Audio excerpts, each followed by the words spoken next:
Hey guys, what's up? The Comics Kid 2099 here, and it being Monday, it is time for me to talk about an X-Men book.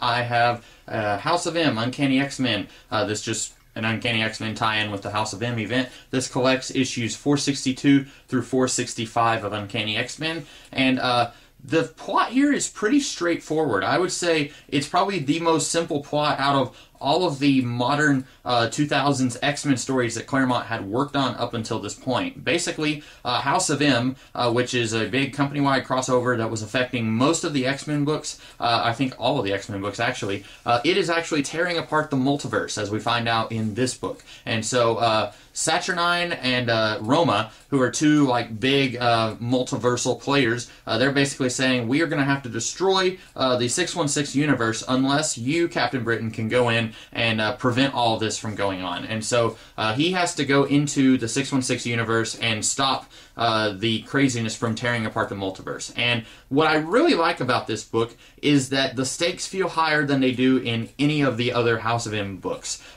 In all the others, it's basically, oh no, they're in another reality, can they get back to their own reality? And of course you know that they almost certainly are going to get back to their own reality. Here, the stakes are, if they don't fix everything in the next 2 days, this entire reality is going to be destroyed in order to save the rest of the multiverse. And if this reality isn't destroyed, the rest of the multiverse will be destroyed. And so the stakes feel a lot higher here. Now, admittedly, you know here that they're going to succeed, just like you know they're going to succeed in all the other House of M books. But I still like that the stakes feel a lot higher here. Things feel really serious here, much more so than, in my opinion, any of the other House of M tie-in stories. And that's not even a slight against those stories, since I liked a few of those stories. What I don't like about this is that basically there's very little story here. Basically, Captain Britain and Megan, Psylocke and Rachel, they have to fix this tear in the multiverse. And that's basically all that you have for 4 issues. When Captain Britain and Megan are about to jump into the 616 reality, Roma tells them,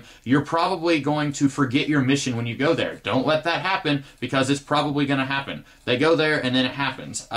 What I didn't like about this is that Roma is this huge guardian of the Omniverse, guardian of every reality that's ever been or ever will be, and she doesn't have some way to prevent Captain Britain from forgetting his mission when he goes into the House of M. That's a little weird, but then again, if he didn't forget his mission, then we wouldn't have much drama at all in the story. But it feels like really easy drama, because Roma should have some device or mechanism to prevent Captain Britain from forgetting that this reality isn't the way it's supposed to be. When he goes there, he just assumes that this is how things are. He's the monarch of Great Britain. His sister is kind of a spy working for the crown. Rachel works for Psylocke, and Megan is Captain Britain's wife. And Peter Wisdom works for Captain Britain and is like his bodyguard. Basically, there's really not a lot of story here once you get past these guys fixing the tear in the multiverse and kind of simultaneously, I guess, ending the House of M reality while the main House of M event was going on. But like I said, it felt like a really easy way to generate some drama by not having Roma actually be helpful in this story. She tells them, don't forget your mission. Once you get there, you're probably going to forget. Don't let that happen. But then it happens, and she acts like there's something that they can do to prevent that from happening when there's really not.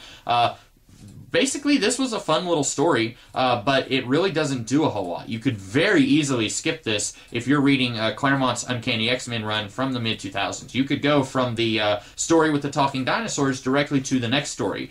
Jamie Braddock does briefly appear in this book, and he's kind of a running thread throughout the Uncanny X-Men run. He's been showing up here and there in this run, so you might miss a little bit of some clues, I guess, there, but not much, really. If you didn't want to read a tie-in to the House of M story, if you fear that you have to go and read House of M to understand what's going on here, you could probably skip this. It's not a bad story, it's just that there's not a lot of story here. But it's not really bad, it's enjoyable, but at the same time, it's very fluffy. There's a lot of fluff here. So those are my brief thoughts on Uncanny X-Men House of M. Hope you guys liked this review. Next week I'll be concluding Chris Claremont's run. No, not concluding. There are 2 more volumes. My mistake. Next week I will be talking about the next volume in Chris Claremont's not House of M, Uncanny X-Men run, and then I've also got other videos coming out throughout the rest of this week. So hope you guys will watch those and check those out. In the meantime, hope you guys have a great rest of the day. I will see you later. Have a good one.